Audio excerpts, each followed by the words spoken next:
So guys, Bob Arum is obviously in a great position now that he signed Tyson Fury. Eddie Hearn's actually saying Bob Arum is mugging off Al Haymon by signing Tyson Fury, and Bob Arum is basically trying to take a dig or trying to get under Al Haymon's skin by putting in an offer for Deontay Wilder, and Wilder coming out and saying he's a free agent.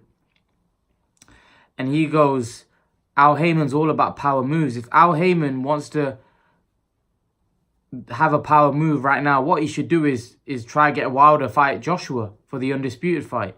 That's a power move, and that would get back at Bob Arum, because Bob Arum is wanting to sign Deontay Wilder, and I'm pretty sure that's not going to go down with Steven Espinoza or Al Haymon, because Deontay Wilder's a key fighter for him. He's the heavyweight champion of the world. He's a massive fighter for Al Haymon, so I'm pretty sure Al Haymon isn't going to like the fact that, you know, Deontay Wilder could potentially sign with ESPN, and Deontay Wilder saying that, you know, he's a free agent. By him saying he's a free agent, Bob Arum put in an offer for him. It's disappointing because it looks like we're not going to get the Fury-Wilder fight, but it's time for Al Haymon to step to the plate. Eddie Hearn's right. It's time for Al Haymon to step to the plate and say, you know what, let's make this undisputed fight at all costs. Let's make it happen. Even if we have to take 60-40, you know, let's make it happen. You know, at least go to the table with Joshua and negotiate. Now that the Fury fight's not going to happen, Wilder's going to be left frustrated, because Wilder's the one that's the one with the egg on his face, because most people think Wilder lost the fight. So Wilder really wanted that fight to prove everyone wrong, or prove the people that, you know, he can beat Tyson Fury. He is the better fighter, but he couldn't he couldn't make the fight happen. So now Wilder's the one that looks bad, and most people, especially in the UK, think it's Wilder that's not won in that fight. So Wilder's the one that's going to look bad now, and Wilder's the one that's had his reputation damaged against Tyson Fury, because most people thought Tyson Fury outboxed him, made him look silly, and he lost that fight. Most people think that Tyson Fury should be the WBC heavyweight champion of the world. So Wilder's not looking too great right now. So Wilder's got to, he's gonna have to look to do a power move, and the only way he can do that is speak to Al Haymon and plan something out where Al Haymon could put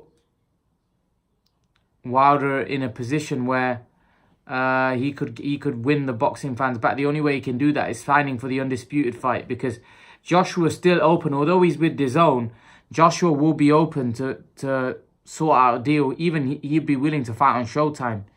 You know, Joshua's already said if Showtime are willing to put up the money, he's more than happy to fight on Showtime. So Wilder now has got to look to make this Joshua fight happen. He's got to sign to fight Joshua, but it seems to me like Deontay Wilder's stuck in his ways. Now, what Deontay Wilder should do is fight Brazil, beat Brazil, and then tie up a deal with Anthony Joshua, so then he can get a fight with Anthony Joshua. But, you know, Bob Arum has played a very smart move by signing Tyson Fury. He knows Tyson Fury is a big name, big draw, and he's signed him, you know. So Bob Arum, Al Haymon's got to now see what he's got to do. And what he's got to do is sign the Joshua fight, because it looks like the Fury fight's not going to happen. Tyson Fury's going to go down another route, but like I said, Wilder, Al Haymon need to sit down and they need to see what their next best move is. And the next best move is to fight Anthony Joshua after Anthony Joshua fights Jarrell Miller, because I can't see the Tyson Fury fight happening in the foreseeable future, because now Fury signed with Bob Arum. It's going to be very difficult to make that fight. Very, very difficult. Leave your thoughts, guys. Let me know what you think. Is Bob Arum making a mug out of Al Haymon? Leave your thoughts, guys. And guys, remember to please like, share, and subscribe to my channel. I'll see you guys in the next video.